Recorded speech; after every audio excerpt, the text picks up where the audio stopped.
falar bem feito, Deus te deu a palha. Nós não temos esse direito. Nós devemos orar pelos nossos inimigos e pelas pessoas que nos perseguem e perdoar.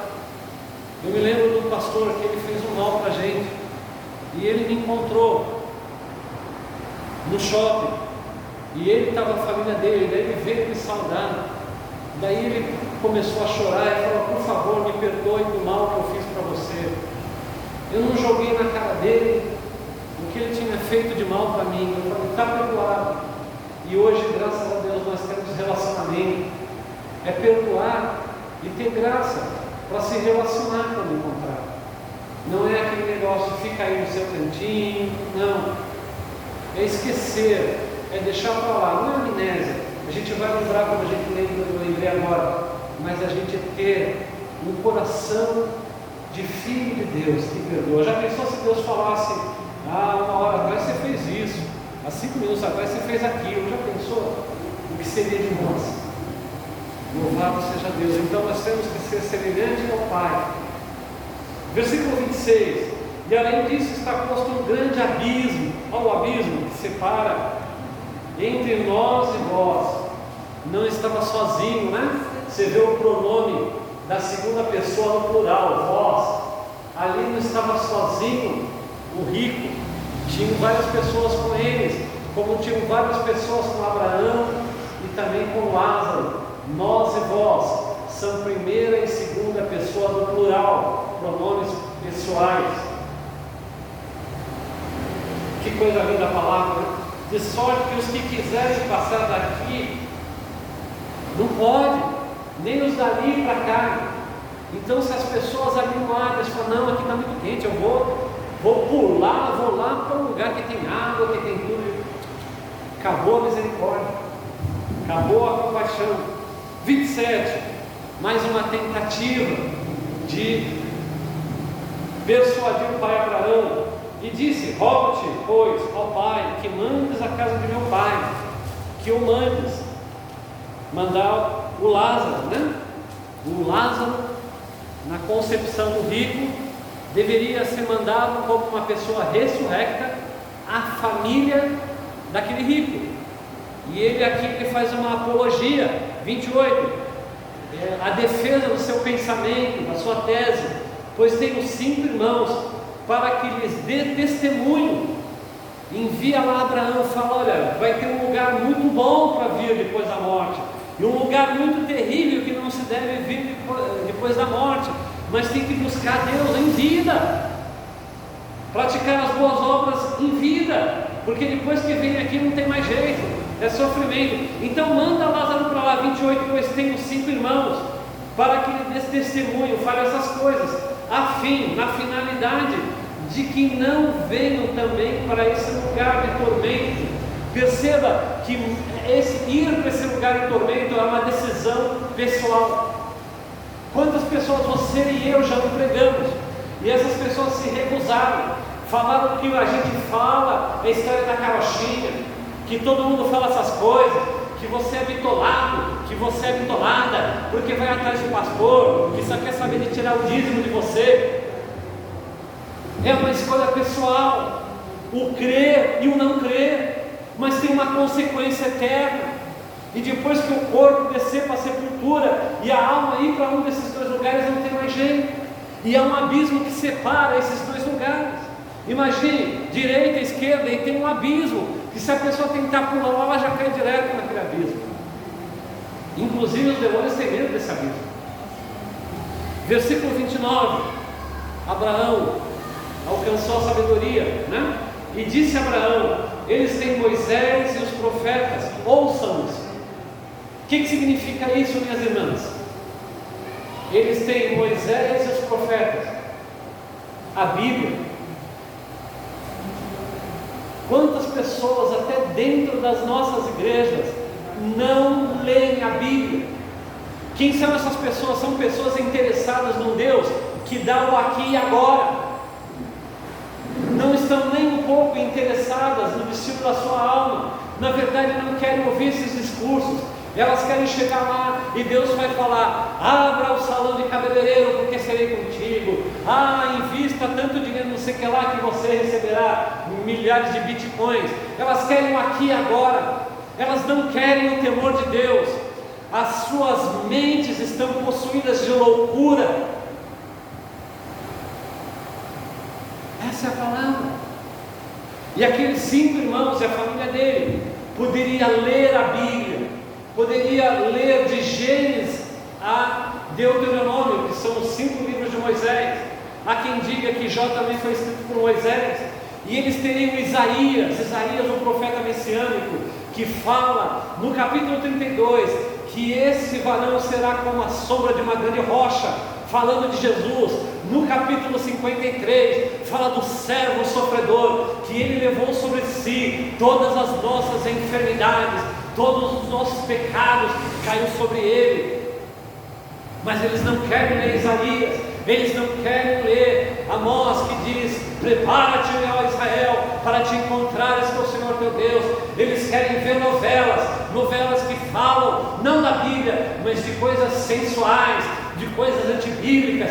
Eles não querem ler a Bíblia, eles querem ir para o cinema, eles querem ir para a balada, eles querem ir para a diversão, eles não querem a Deus. Essa é a verdade.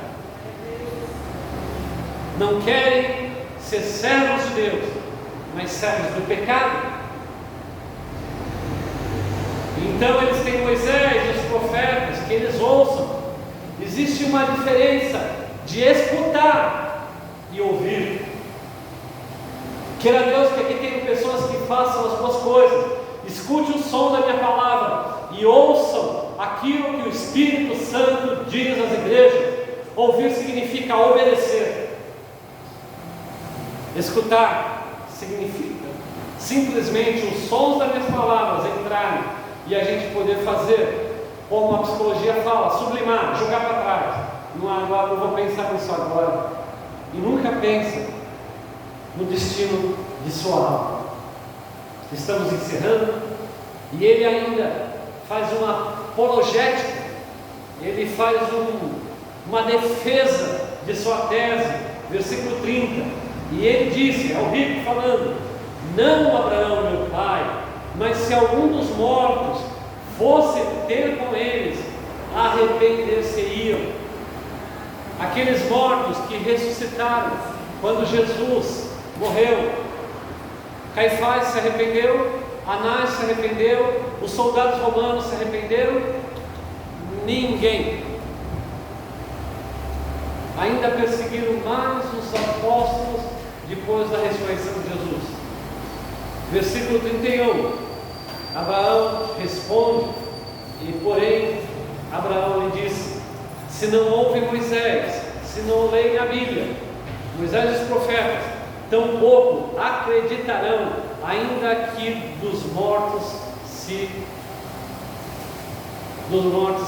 algum dos mortos ressuscite.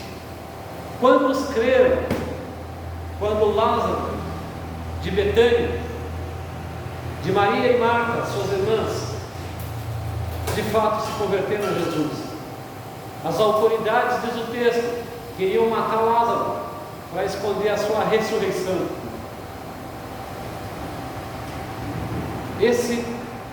Essa aula que nós estamos tendo agora, ela nos fala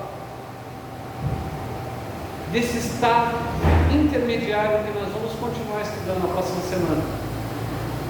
Essa vida nossa, uma hora vai acabar, o nosso coração vai parar de bater e nós tombaremos com o corpo, e esse corpo que recebemos, ele vai para a terra e ele vai se decompor.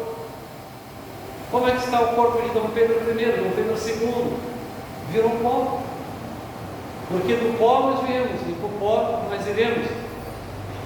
Entretanto, a alma, que é a sede das emoções, veja quão emocional está o apelo do rico com relação à preocupação. Preocupação é um pensamento, né? Com seus 5 irmãos. Lázaro, como dizem os jovens, estava de boa, estava tranquilo, e ele atormentado não só pelas chamas, mas pelos seus pensamentos, sabendo que para ele não tem mais jeito, mas poderia ter jeito para a sua família.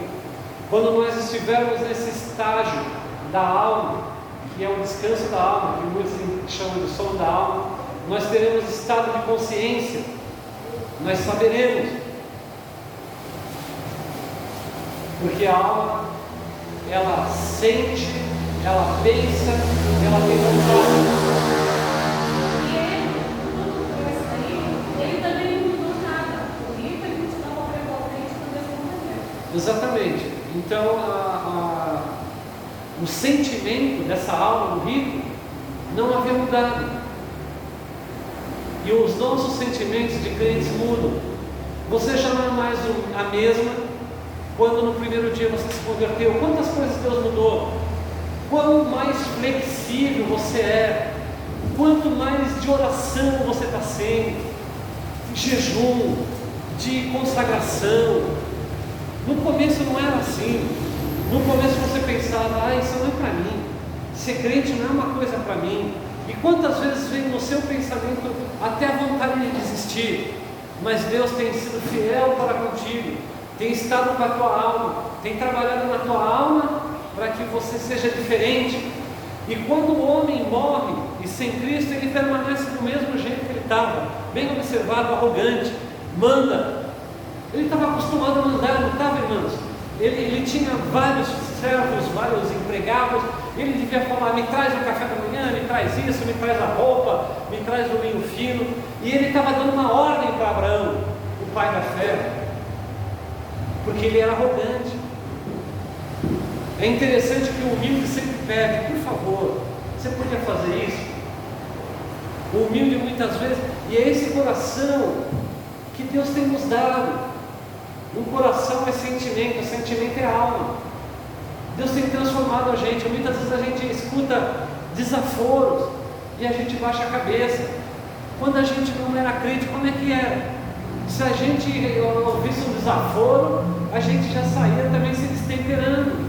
Olha como o Espírito de Deus tem regenerado, feito nascer de novo. Por isso que Salomão disse, a justiça do justo, ela é como a aurora que vai nascendo até ser dia perfeito. É um processo, desde aquele dia que você recebeu Jesus como Salvador, Ele vem trabalhando, mas aquela pessoa que não tem Cristo não tem esse trabalhar.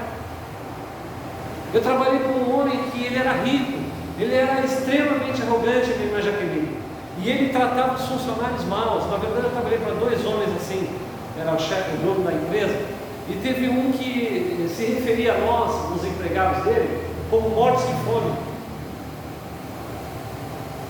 E nós éramos os recursos para ele ganhar dinheiro, porque nós é que fazemos o trabalho para ele. Então, essa arrogância seguirá as pessoas no Hades, no inferno. E é por isso que não tem nem, na minha concepção e modo de interpretar a Escritura, por isso que não tem nem condição de conversar com uma pessoa dessa. Quando nós vamos ver o texto, na próxima aula, que fala que o inferno vai ser jogado no lago, que é o enxofre, não adianta discutir com essas pessoas que estão lá. Acabou para elas. Tiveram sua chance.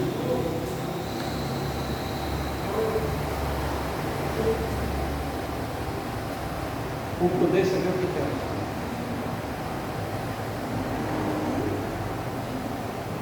Viu?